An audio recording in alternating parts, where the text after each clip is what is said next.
வணக்கம் நண்பர்களே. நீங்கள் ரொம்ப டேலண்டடாக இருந்தும், உங்களுக்கு நிறைய திறமைகள் இருந்தும், ஆனால் உங்களுக்கான மரியாதையோ, இல்லை உங்களுக்கான மதிப்போ கிடைக்கலன்னு நீங்கள் நினைக்கிறீங்களா? அப்படி இருந்ததுன்னா, நீங்கள் இந்த தப்பு செய்கிறீங்கன்னு நான் நினைக்கிறேன்.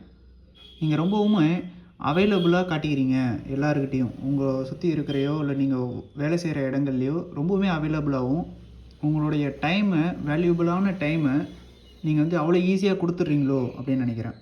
அதாவது நீங்கள் உங்களோட லாயல்ட்டியை நிரூபிக்கிறேங்கிற பேரில் ஆல்வேஸ் நீங்கள் வந்து உடனே ஒரு ரிப்ளை, அதாவது ஒரு வேலை செய்கிற இடங்கள்லேருந்து ஃபோன் வந்ததுன்னா ரிங் வர்றதுக்கு முன்னாடியே எடுத்துடுறது, இல்லைன்னா மெசேஜ் வந்த உடனே ரிப்ளை பண்ணுறது, இப்படிலாம் பண்ணிங்க அப்படின்னா நீங்கள் எப்போயுமே அவைலபிளாக இருப்பீங்கிற ஒரு எண்ணம் அந்த எதிராளிக்கு வந்துடும். ஸோ அவங்க என்ன பண்ணுவாங்க, இவன் எப்பயுமே அவைலபிளாக இருப்பான், ஸோ இவனை எதுவுமே நம்ம கமிட் பண்ண தேவையில்லை அப்படிங்கிற மாதிரியான ஒரு எண்ணங்கள் வந்துடும். உங்களுடைய திறமைக்கான மரியாதை அந்த இடத்துல குறைஞ்சிரும். எதையுமே உங்களை கேட்காம, அதாவது உங்களுக்கு தேவையில்லாத ஸ்ட்ரெஸ் எல்லாம் வரும்.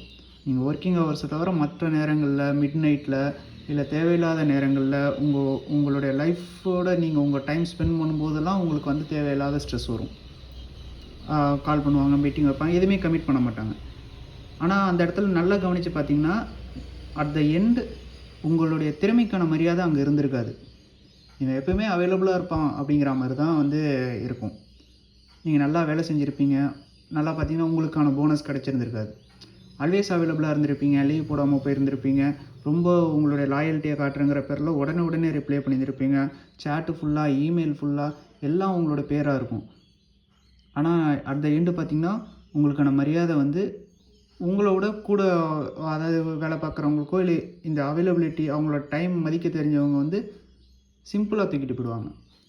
அதாவது எப்படின்னா, ஒரு பொருளோட டிமாண்டு குறைஞ்சாதான் அதோட மதிப்பு ஏறும். ஸோ இதை நீங்கள் புரிஞ்சுப்பீங்க அப்படிங்கிறத நம்புகிறேன். நன்றி.